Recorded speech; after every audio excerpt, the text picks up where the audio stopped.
할렐루야, 거룩한 주일 아침입니다. 새벽 예배 드리고 싶은데 사정상 여의치 않아서 이렇게 여러분들과 하나님 말씀을 대하게 됩니다. 저는 목양실에서 지내고 있고요. 무엇보다도 모든 것들이 다 좋습니다. 오늘 읽을 말씀은 레위기 14장에서 15장까지의 말씀이죠. 벌써 우리가 성경을 읽기 시작해서 창세기 출애굽기가 이제 마무리되어지고 레위기도 끝을 향해서 가고 있습니다.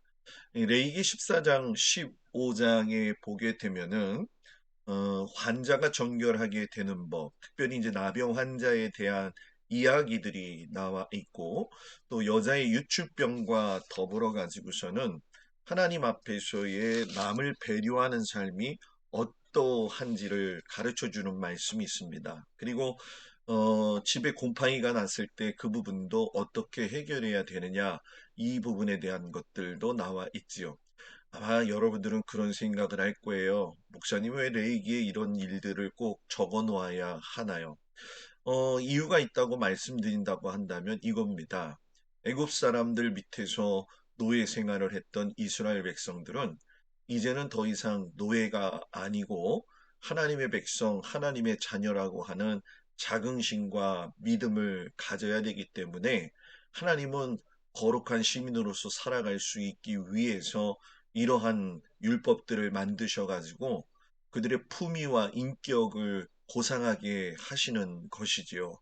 그러니까 예수 믿는 사람은 어떤 상황 속에서든지 누구를 배려하고 누구에 대한 그 생각이나 이런 것들이 아름다워야 된다는 것을 이 말씀에서도 우리에게 보여주고 있죠. 오늘 이 말씀에 보게 되면 레위기 14장의 이야기는 마태복음 8장과 더불어서 이어지게 됩니다. 왜냐하면 레위기 14장에 보게 되면은 나병 환자가 완치되었을 적에 그를 다시 사회로 복귀하게 하는 정결 예식이 담겨져 있기 때문에 그렇지요.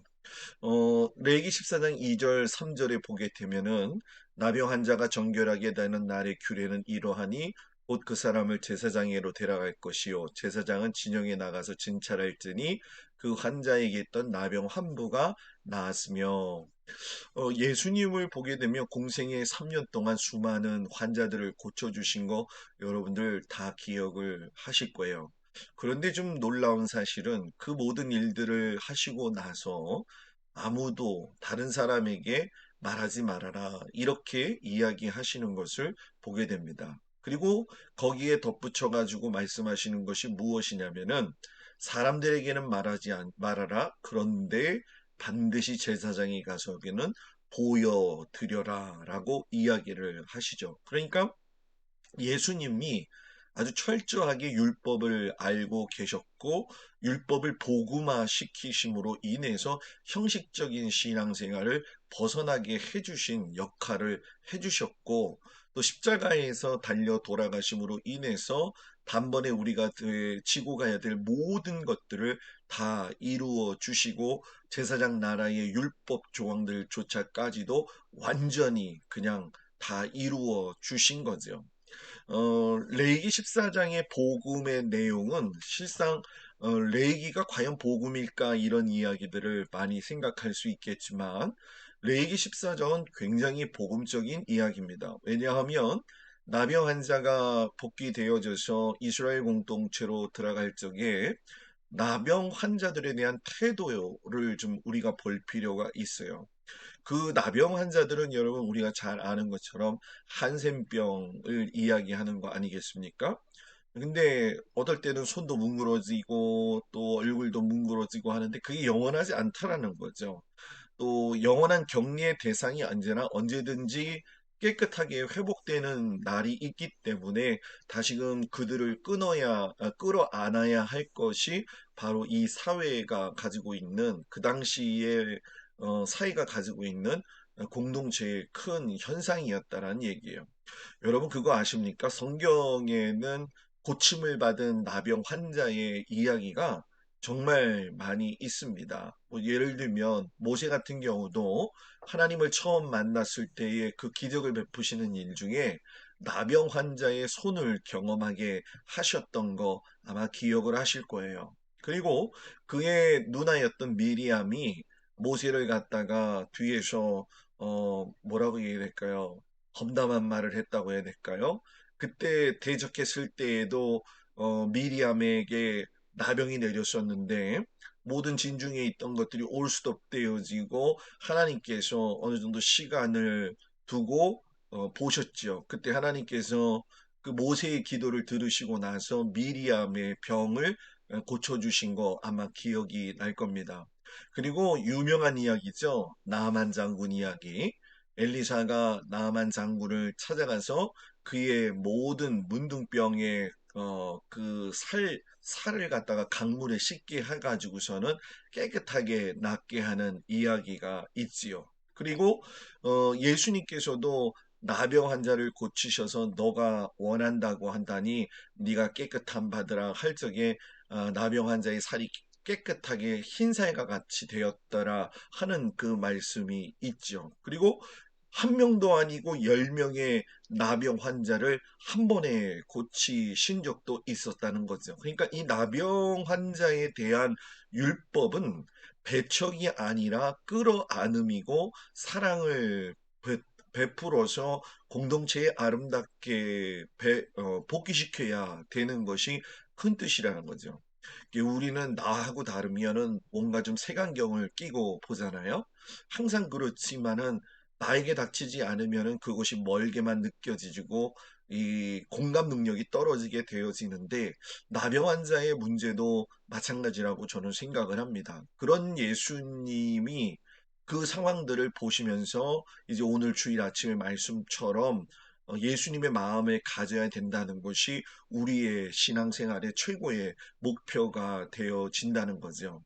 하나님께서 이제 사회적 약자인 나병 환자들이 사회에 복귀하려면 그냥 하는 것이 아니라 어떤 장애물들에 대해서 하나님 앞에 나아가서 길을 열어주신 것에 대한 감사로 제사를 드릴 수가 있어야 되는데 그것이 바로 이제 5대 제사, 4가지 절차, 3가지 방식으로 했던 모든 내용이죠. 아마 이번 주에 제가 도표를 여러분들한테 크게 그려가지고서는 화면상으로 띄워가지고 여러분들에게 5대 제사에 대한 걸 아주 쉽게 설명을 하려고 준비 중에 있습니다. 그런데 오늘 말씀을 보게 되면 하나님께서 예물 드릴 수 없는 사람들, 특별히 예물 드리기가 힘이 없는 사람들, 나병 환자들이 여러분 생각해 보세요. 많은 병을 앓고 있다가 나았는데 그들이 건강을 잃어버렸을 적에 재물과 모든 것들을 다 잃어버렸으니까 수중에 아무것도 없었지 않겠냐는 거죠. 그런데 그들에게 너희들도 예물을 드리는데 그 힘이 미치는 대로 드려라라고 이야기해요. 힘이 미치는 대로 드린다라고 하는 얘기는 정말로 그 가난한 자를 갖다가 국률이 여기시는 그런 마음이 있었다는 거죠. 그래서 예를 들어서 힘이 미치지 못할 때는 속죄할 속건제를 위해서 좋은 양과 염소를 준비하지 못하면 고운 가루 10분의 1 에바를 갖다가 준비해서 가져와라 이렇게도 얘기했고 산비둘기나 집비둘기는 키우기도 쉽고 잡기도 쉬우니까 그것들을 잡아가지고 하나님 앞에 제물로 드려라 하시면서 그 사람들에게는 정결 예식을 해주시고 또 그 사람들의 마음을 녹여주시고 그 사람들의 형편을 알아주셨던 그 예수님의 마음을 우리가 알게 되어지는 거죠. 그러면 오늘 이 말씀 속에서 보게 되면 우리가 생각할 때 그래요. 왜 이렇게 하나님은 복잡하게 절차를 만들어 놓으셨을까 하는 거죠. 특별히 레위기 14장에 보게 되면은 집에 나병 색점이 발생했을 때 어떻게 해야 되느냐? 제사장이 집을 진찰하는 9가지의 상당히 복잡한 일들을 적어 놓았어요. 첫 번째는 뭐냐면 그 집을 완전히 비우고 그리고 들어가서 그 집을 살펴보고 또 그 집을 7일 동안 폐쇄했다가 또 세 번째 1회 만에 찾아가서 살펴보고 또 색점 있는 돌이 있다면 빼어가지고 성박에 부정한 곳들을 버리는 곳에다가 버리고 또 다른 돌을 그 자리에다 대신해 가지고서는 다른 흙을 바르고 그리고 고쳐 바른 후에는 색점이 집에 또 재발하나 안 하나 살펴보게 하시고 그리고 또다시 제사장이 찾아가서 색점이 이 집에 퍼지지 않은 것을 보면 그 집을 제사장이 이 집은 정한 집이야 라고 선포할 적에 새 두 마리하고 백향목과 홍색실 그걸 우술초랑 섞어 가지고서는 살아있는 새는 성 밖에 놓아주고 그 집을 위해서 속죄하는 예식을 정해 놓고 인도를 하죠. 참 제사장 힘들었을 것 같아요.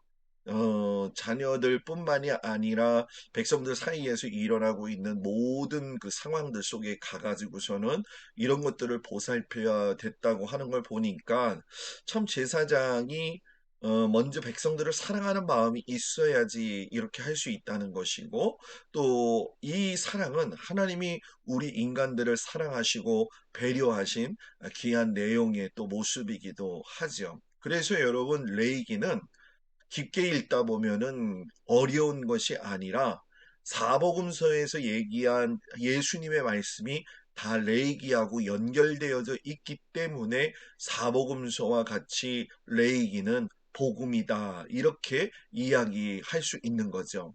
예수님이 자기가 이 땅에 오신 이유를 설명할 적에도 나는 율법이나 선지자를 폐하러 온 것이 아니라 완전하게 하려 왔다라고 이야기를 해요. 우리 교회 목회 철학도 마찬가지 아닙니까? 율법을 갖다가 사랑으로 완성한다는 건 아주 하나님께서 좋아하실 만한 목회 철학이라고 저는 생각을 합니다. 교회가 생겨서 모든 성도들이 서로를 사랑하고 그 율법적인 신앙과 남에게만 자랑하고 있던 내가 남을 배려할 줄 알고 돌볼 줄 알고 하나님의 마음을 가지고 그를 살펴본다고 한다면 그 교회에는 벌써 하나님이 함께 하시고 하나님이 천국의 모형으로 세워놓으신 교회가 아닐까요? 저는 우리 교회가 그런 교회가 됐으면 좋겠습니다. 레위기를 잘 살펴보면은 상처에는 상처로, 눈에는 눈으로, 이에는 이로 이렇게 이야기를 했잖아요. 그런데 마태복음에 가서 눈은 눈으로 이는 이로 갚으라고 했지만 너희가 들었나니 나는 너희에게 이르노니 악한 자를 대적하지 말아라. 이렇게 이야기하셔요. 레이기에서는 내 이웃을 사랑하기를 내 자신과 같이 사랑하라 이렇게 말씀하셨는데 예수님은 마태복음에서 또 내 이웃을 사랑하라 하면서 내 원수를 미워하라 하였다는 말을 너희가 들었지만 나는 너희에게 이르노니 너희 원수를 사랑하며 너희 박해하는 자를 위하여 기도하라라고 이야기를 했어요. 심지어 레이기는 너희 가운데서 백성 중에 돌아다니면서 사람을 비방하지 말아라 이런 이야기를 주셨는데 마태복음에서는 예수님이 그걸 더 발전시키셔서 너희가 비판하면은 그 비판으로 너희가 비판을 받을 것이라 이렇게 말씀을 하셨죠. 그러니까 이 레이기의 내용을 예수님은 정확하게 알고 계셨고 레이기의 복음화를 시키는 데 있어서 율법적인 것들을 완성시킴으로 인해서 사랑을 직접 보여주신 분이 예수님이시다라는 얘기죠. 여러분, 하나님은 우리 삶에 무엇이 정말 필요한지를 잘 아시는 분입니다. 그분이 이스라엘 백성들의 거룩한 백성이 되기 위하여 규례를 주신 것처럼 우리에게도 오늘날 믿음의 사람으로 살아갈 수 있는 귀한 믿음의 길을 걸어가도록 허락하셨습니다. 때로는 어렵고 힘든 일이 있고 전혀 예상치 못한 일들이 우리들 앞에 놓여 있을 때가 있지만 하나님은 모든 걸 자세히 살피시며 아름답고 선하게 인도하신다는 그 사실에 여러분들이 위로를 받고 힘없기를 간절히 축복합니다. 여러분, 힘들지만 기본이 충실해야 됩니다. 기본이 충실해야 신앙생활도 가능하다라는 얘기죠. 그래서 여러분, 레이기를 읽으면 하나님의 사랑이 보이기 때문에 하나님의 편지라고 하는 것입니다. 오늘 거룩한 주일입니다. 하나님을 각자의 삶의 처소에서 모시면서 예배 드릴 것이고 또 제가 보내드리는 주보의 말씀과 그리고 홈페이지와 카톡, 밴드를 통해서 하나님의 말씀을 공급받으셔서 한 주간 또 승리하는 우리 오늘 거룩한 주일 되어지고 2월의 첫 주가 되어지기를 우리 주 예수 그리스도의 이름으로 축복합니다. 기도하겠습니다. 하나님, 2월의 첫 주가 시작이 되어집니다. 하나님, 우리의 삶과 상황을 모두 다 아시고 우리의 모든 형편들을 다 알고 계시는 줄 믿습니다. 아버지 하나님께서 나병 환자들을 치리하시고 깨끗하게 하시는 그 모습을 보면서 참으로 하나님은 많은 사람들을 사랑하시는구나 하는 것을 우리가 보게 됩니다. 그 하나님이 우리 모두를 사랑하고 계십니다. 그것을 깊이 깨달아 알아서 하나님 원하시는 믿음의 삶을 잘 살아갈 수 있도록 인도하여 주시옵소서. 하나님은 항상 우리의 형편과 사정을 잘 알고 계시는 분이기 때문에 믿고 간구하고 기도할 적에 들으신다라고 하는 확신을 가지고 담대히 살아갈 수 있는 은혜가 있게 하여 주시옵소서. 예수님의 이름으로 간절히 기도드렸사옵나이다. 아멘. 오늘도 귀한 주일, 귀한 주일 되어지시고 하나님 앞에 영광 돌리는 귀한 날 되어지시기 바랍니다. 지금 여러 가지 그 방역 수칙들이 계속 바뀌고 있어서 제가 계속 유지하면서 보고 있습니다. 그래서 유심히 살펴보고 있으니까 저하고 집사람은 건강합니다. 그러니까 여러분들도 같이 건강하게 기도해 주시고 빨리 정상화가 되어질 수 있도록 함께하는 그런 은혜스러운 교회가 되기를 위해서 다 같이 노력해 주시고 기도해 주시는 우리 모든 성도들 되어지기를 주의 이름으로 축복을 드립니다. 또 뵙겠습니다.